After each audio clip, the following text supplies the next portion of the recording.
Boa noite, amados. A graça e a paz do nosso Senhor Jesus Cristo esteja com você, com sua família, com sua casa, e que você esteja bem. Esta é a nossa oração, este é o nosso clamor a Deus. Nós estamos fazendo um estudo acerca das bem-aventuranças. Este é o estudo de número 4.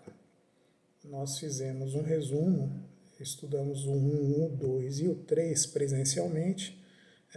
Fizemos um resumo no vídeo anterior desses 3 estudos e hoje nós vamos dar início ao nosso estudo. Terminamos o nosso bate-papo do último estudo dizendo que nós iríamos entrar especificamente nas bem-aventuranças, ou seja, no versículo 3 do livro de Mateus, lá no capítulo 5.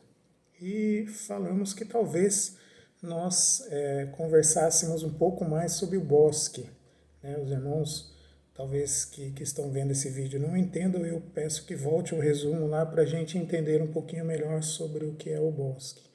E eu vou ficar um pouquinho mais nesse bosque, porque quando a gente entra no capítulo 3, o final do capítulo 3, ele diz assim, o verso 3, bem-aventurados os humildes de espírito, porque deles é o reino dos céus. Bem-aventurados os humildes de espírito, porque deles é o reino dos céus.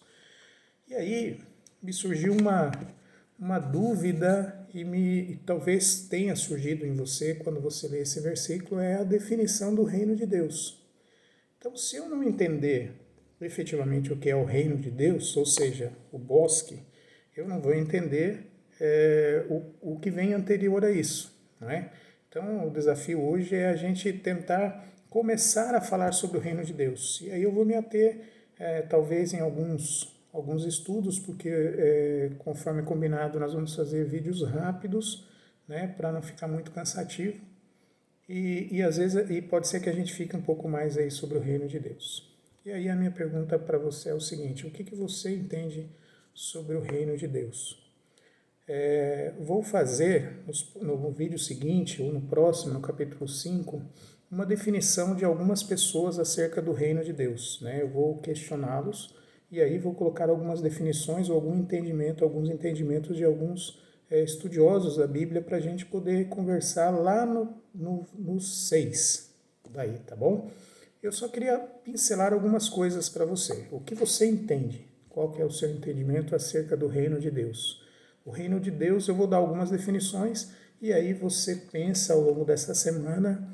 Na semana que vem eu vou colocar algumas definições de algumas pessoas e na outra semana a gente faz uma conversa acerca disso. Mas eu vou colocar a seguinte definição: o que não é o reino de Deus? O reino de Deus não é visível. Se você espera que o reino de Deus seja algo visível, ele não é visível.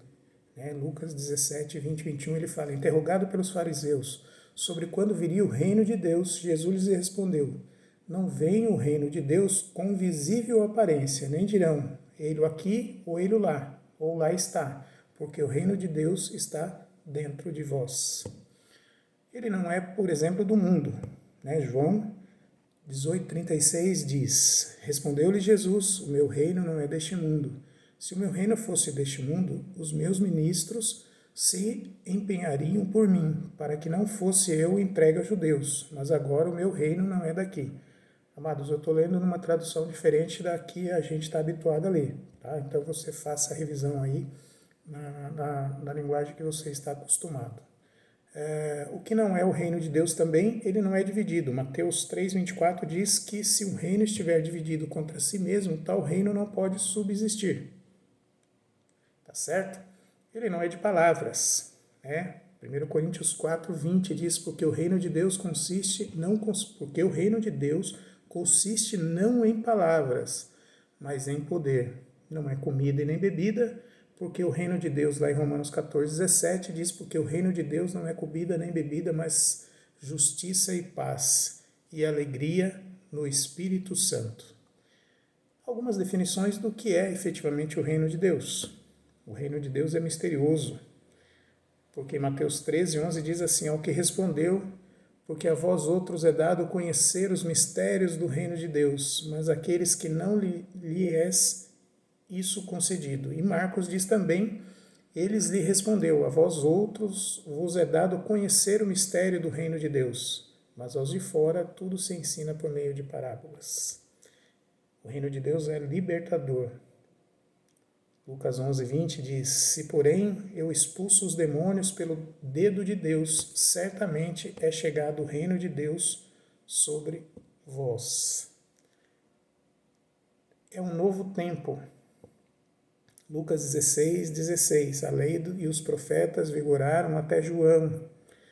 Desde esse tempo vem sendo anunciado o evangelho do reino de Deus, e todo homem se esforça por entrar nele. O reino de Deus é a igualdade.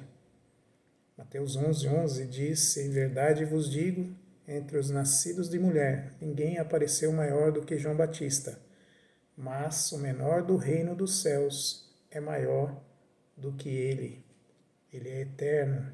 2 Pedro 1:11 diz, pois desta maneira é que vos será amplamente suprida a entrada no reino eterno do nosso Senhor e Salvador Jesus Cristo. Muito bem, amados. Eu citei alguns textos aleatórios aqui para provocar os irmãos, para provocar você a pesquisar, para provocar você a tentar entender, a dizer para nós o que é o reino de Deus. O que é para você o reino de Deus? O que você entende do reino de Deus? Tá certo? Amados, na próxima segunda-feira nós vamos estar colocando algumas definições do reino de Deus por alguns irmãos.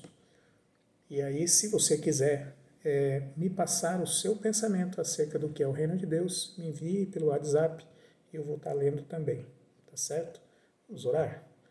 Deus eterno e Pai, nós somos gratos a Ti por mais uma semana que se inicia, somos gratos a Ti pela oportunidade, ó Deus, de estarmos estudando a Tua Palavra. Que o Senhor possa nos abençoar, que o Senhor possa, através do Teu Santo Espírito que habita em nós, fazer-nos entender a Tua Palavra, fazer-nos entender, Senhor, aquilo que o Senhor quer para as nossas vidas. Abençoe, ó Deus eterno, a cada um, ó Deus, que precisa das Tuas bênçãos. Abençoe, ó Deus eterno, a tua família da fé. Abençoe a tua igreja. Abençoe, ó Pai, a todos aqueles que estão precisando das tuas mãos santas. É a oração que nós fazemos no nome santo de Jesus Cristo. Boa noite e até a próxima.